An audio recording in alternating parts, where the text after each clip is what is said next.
Think lead core line's obsolete? Well, think again. Look at those big, beautiful rainbows. I got these fish while trolling 15 to 20 feet deep, and I didn't use a downrigger. If you don't want the expense or hassle of using a downrigger, pick up one of my yellow lead core rods in the Fish Hunt Shoot Productions store and get ready to yell, fish on. Just like that, baby. Yeah, no, I was hooked. They left. Well, you know where it ends. They left the CDC. The CDC exploded into a ball of fire. Oh, fish on! Woo, daddy! I saw those marks. I knew. I'm on the phone with Wes. I've had an extremely tough morning. I hit this bank earlier. There was nothing here. There's a little scattered bait. Sure enough, I came back this afternoon. I got breeze. The bait has sucked up off the bottom. There were hard marks in it. I put on a speed spoon, and that fast. You saw it right there. Chrome speed spoon, fish on. Trust your sonar, read the conditions, and be aggressive. When a situation calls for being aggressive, be aggressive. Fish on. I'm off trying to keep the kayak straight here. I don't have a second rod out. Nothing to worry about there. I'm gonna bring this fish to the boat here. It's been a boring morning for Lucy. She hasn't got to check anything out, although we did get to go swimming here. Sure, this is a rainbow. There were some pretty good marks back there. There were 5 or 6 fish on a hump and a big old spot of bait. So hopefully this is turned on. It's game on. So let's see what we got here. Not putting up a tremendous fight, but the water is cold. Oh yeah, rainbow baby right here. I'm just gonna lift this fish. He wanted that speed spoon right there. Yes, what a beauty. Woo! Whoa, he's trying to get out through the pedal hole. That's dinner. I'm keeping that fish. I'm going to try to put together a limit. My dad is at home. He can't leave the house with the virus, and he told me, bring me some fish, son. So you got one, Dad. Here comes some more. I'm going to get this on the stringer, and we will get on the troll again. Yes. Well, right there. They're down there. They're feeding on pond smelt. I showed them the speed spoon, chrome on chrome, big prominent eye, match the hatch, catch the fish. Trust your sonar. I saw the bait. I saw the marks. We got a little ripple here on the surface. I knew it was time to get back to aggressive trolling. And less than 5 minutes, I got a fish for the stringer. So let's regroup here, go right back through there again and see if we can get another. Speed spoons. Troll them, cast them, or jig them. If you want to get aggressive with trout, get a set of Kellogg speed spoons and get your fish on. Available at the fishhuntshoot.com website. Folks, Kellogg here. Today I want to talk about power trolling for trout. I want to talk about when to power troll. I want to talk about how to power troll. And I want to talk about why you would want to power troll. Now, in the beginning of this video, you saw me catch trout up at Rollins Reservoir. I caught that fish the day before yesterday, and that fish came after a very difficult morning. I was getting skunked prior to catching that fish. When I hit the lake, I did locate some bait. I located bait in several different areas of the lake, but the bait was pinned to the bottom, and there were no hard marks around. And I'd gone through my whole repertoire. I'd covered a ton of water, and just nothing was working for me. So took a break around lunchtime, took Lucy out for a swim. We had a snack. She had some milk bones, and we regrouped after lunch. And my plan was actually to switch over to night crawlers and just try to grind out a couple strikes. So I went to a bank that's been pretty good to me over the years. I made a pass. I was getting ready to fish. I was actually talking to Wes Ward on the phone, and I started seeing scattered bait, and the bait wasn't on the bottom. The bait had lifted off the bottom. I don't know why. We'd come off a period of very unstable weather. Honestly, I probably wouldn't have fished the day before yesterday, but because of the coronavirus, lakes were closing all over, and I thought, you know what, you better get out and make hay while you can. I wasn't very optimistic about the swinging barometer and temperatures and stuff and the impact that was going to have on the bite. But hey, you got to fish when you can fish. So I'm out there. I'd had a tough morning, but after lunch, I'm talking to Wes, I saw that bait start to lift off the bottom, and I went a little bit further down the bank, and I started seeing hard marks. I started seeing hard marks in and around that bait, scattered stuff, and then I got kind of to the end of this bank. There was a big hump there. There was scattered bait, and initially I saw probably 8 or 10 marks in and around that bait that I took to be rainbow trout. Well, I immediately swung around. I swung around his 5-mile-an-hour buoy. I got a speed spoon rigged up on one of my lead core rods. Rollins is a pond smelt lake, so I just grabbed a chrome on chrome speed spoon. The hump was down 25 feet or so, surrounded by 40 feet of water. So I dropped that speed spoon down to 20 feet, or where I thought 20 feet would be. I had out 3 colors of lead core, and then about 25 feet of backing, which should put me in that 18 to 20 foot range. I bumped my speed up to 2.7, 2.8 miles an hour. I came across that hump, and you saw it on the video. Almost an instant hookup, and it was game on after that. So why would you want to power troll for trout? There's 2 reasons. One, cover a maximum amount of water. That's why I usually start out in the morning power trolling. It allows me to cover a maximum amount of water. Now, sometimes I catch fish right away power trolling, but other times it allows me, by covering a bunch of water, it allows me to find a concentration of fish, okay? That played out for Wes and I week before last up at Collins Lake. We started out fast, we weren't doing much, but we ended up in the narrows and we found a concentration of fish.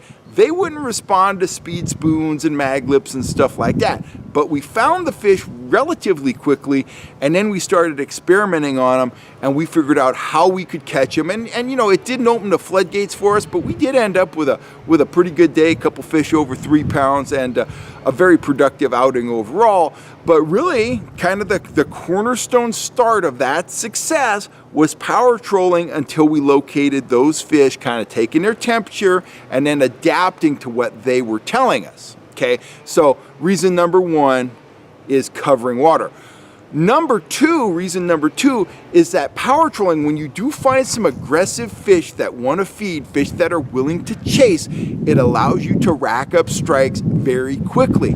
And that's important because you never know how long a bite window is going to last. I've been out and I've power trolled all day, and I've caught fish all day long. Fish are aggressive all day, and it's great and it's fun. And you have 20 or 30 hookups, maybe more throughout the day. But day before yesterday is a good example. That bite window opened up, and I thought I was going to catch 10, 12, 20 fish. No, my dad wanted some fish. I caught that first fish. I think I hooked 6 more, landed 4, and it was over. The bite just died. I don't know why. I don't know what the condition was, but the bait scattered, the hard marks disappeared, and the bite went right back to being as tough as it was before it started. And so I probably had maybe a 40-minute window there. If I'd have been trolling 1 mile an hour, I wouldn't have got my dad a limit of rainbows. I might have got a couple hookups. That might have been the whole day. So 2 reasons to power troll. 1, to cover water. 2, to maximize success when you find aggressive fish. And that's what power trolling is all about. When you're catching fish doing it, it's about triggering reaction strikes. You show the fish, fish that are feeding on bait. Up at Rollins, it was a pond smelt bite. You show them something reminiscent of what they're feeding on, and you zip it through the strike zone quickly. They're fired up, the adrenaline's flowing, they react, and you got them. It's fish on. So when do you power troll? Well, I like to start out the day power trolling. As I said, if you don't catch fish doing it, at least it allows you to cover a lot of water and locate fish. The second time I do it is when I see a condition change, okay? There's a few different conditions that call for power trolling, but you got to keep your eyes open. You got to use your senses. One is wind, breeze, white caps, small white caps. You don't want to be out when it's unsafe, but surface chop creates current. Rainbows love current. They'll pull up into it, and when they feel current, they want to feed. Second, surface chop makes the fish feel safe. Instinctively, they know stuff up above them is a threat, whether it's a bird or a boat or whatever. And whenever you got surface chop created by breeze, the fish just feel more comfortable, and when they feel more comfortable, they are apt to react and feed. So whenever I see surface chop, whenever the wind comes up, I think about speeding up and I think about giving, power trolling a try. The other time to try it is when you see signs that the conditions are changing. Yesterday, the temperature spiked up. It went from 48 to 50. That was probably the catalyst for the bite yesterday after lunch, or the day before yesterday.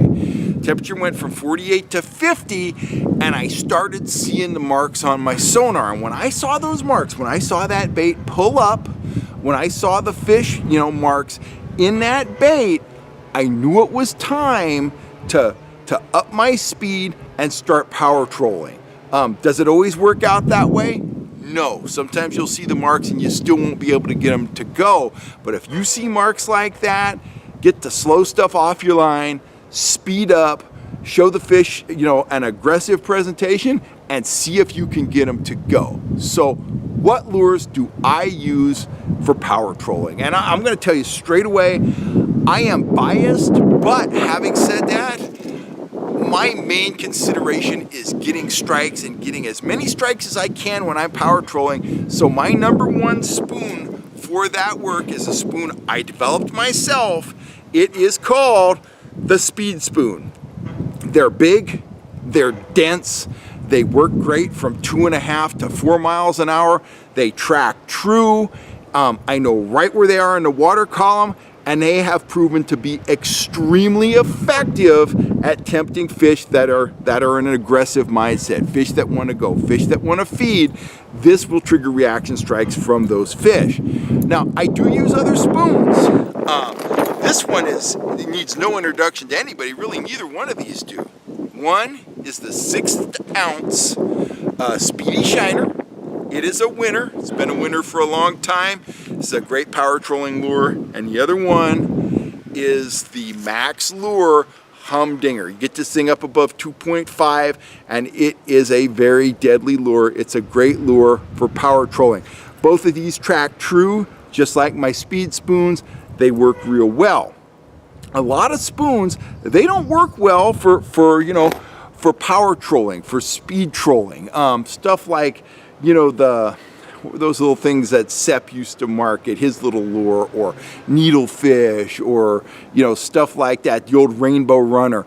They just don't work well at high speeds. They start to spin, they lose their action. They're just not effective if you want to get up above 2.5, 3 miles an hour and really hammer those fish that you think are aggressive. So the handful of spoons that I showed you, they're very good. The Speed Spoon, the Speedy Shiner, the Humdinger, proven track record, they're awesome.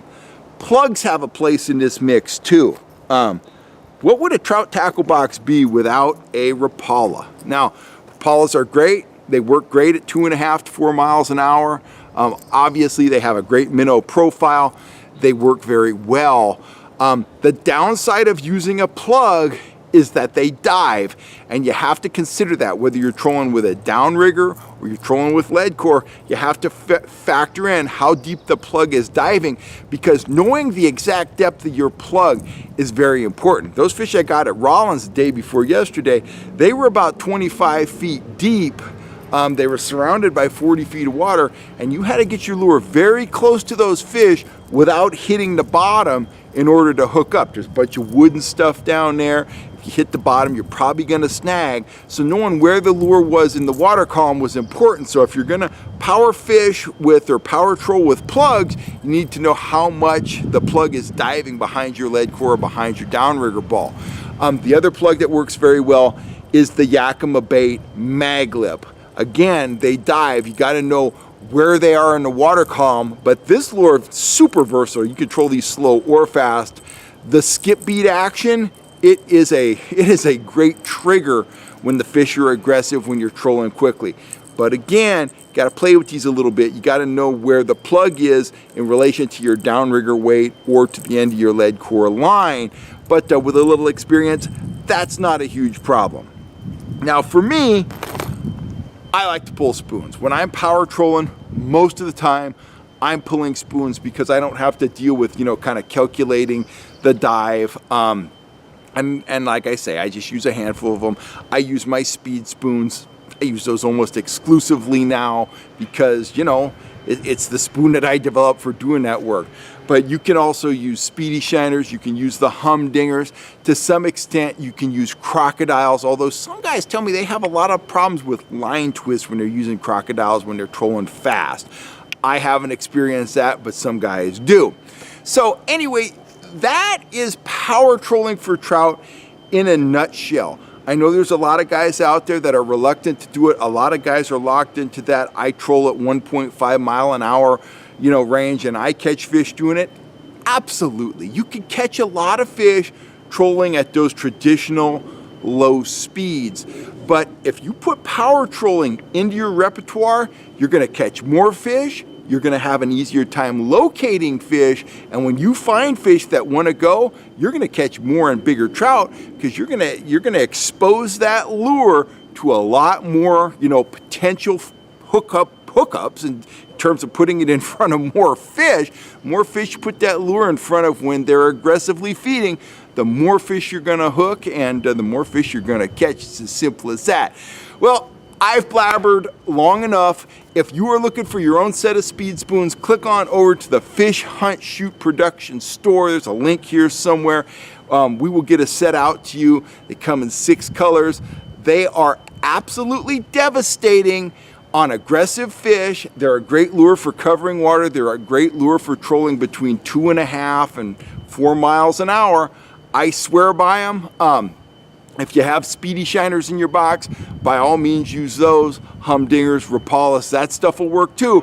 The bottom line is, if you're not power trolling at least part of the time, you need to incorporate that into your repertoire. It's going to allow you to find fish more quickly, and when you do find aggressive fish, you're going to catch more and bigger trout. And that's what this channel is all about. I'm trying to help you catch more and bigger trout more consistently. Anyway, I'm Kel Kellogg. Everybody stay safe out there. You have a wonderful day. I want to thank you guys for all the support.